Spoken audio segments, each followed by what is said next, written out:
here in week 3 is where things do start to get a little bit more difficult. And so remember, this is intermediate macroeconomics. So you'll need to allow yourself enough time to work through this chapter. To make your life a little easier, I did split up the lecture into 2 parts. But this might even be more so a chapter where it's incredibly important to read the textbook chapter as well to help better understand the slides and to better understand my lectures.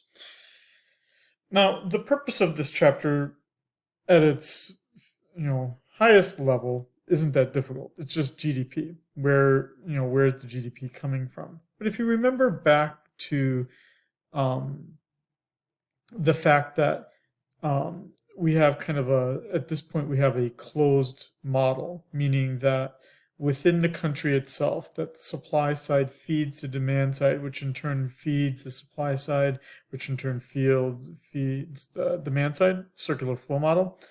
And that if markets are continually clearing, what we need to then do is we split up this chapter into 3 parts. We're going to look at the supply side, then we look at the demand side, and then we look at the fact that the market then clears in the markets for both goods as well as the money that's needed to purchase those goods.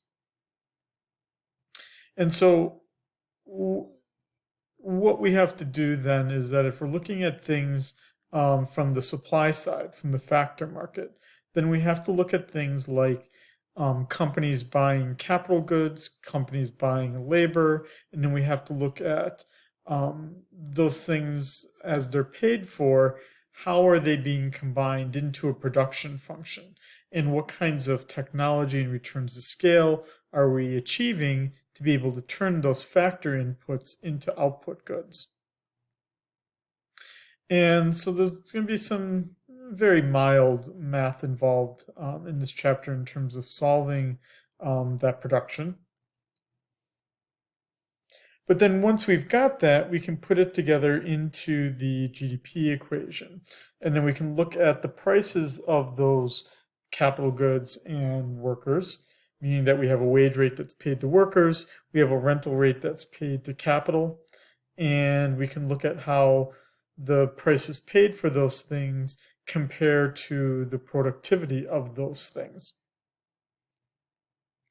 Then we turn to the other side of this, and we start to look at the demand side of the market, which would then mean we need to talk about consumption, production, consumption, investment, government spending. Now, since this is a closed economy, we're not going to look at net exports. And so then we work through how C is determined, how I is determined, and how G is determined. And then we finish it up by talking about the loanable funds market, where we talk about private savings, public savings, which add up together to be national savings. And then we talk about how that savings relates back to the investment function. And then how that in turn determines in the loanable funds market what the interest rate is going to be that helps us get to equilibrium. That's a lot of stuff. The fact that this preview took almost 4 minutes means that, again, it's going to take you quite a bit of time to work through the material in this chapter.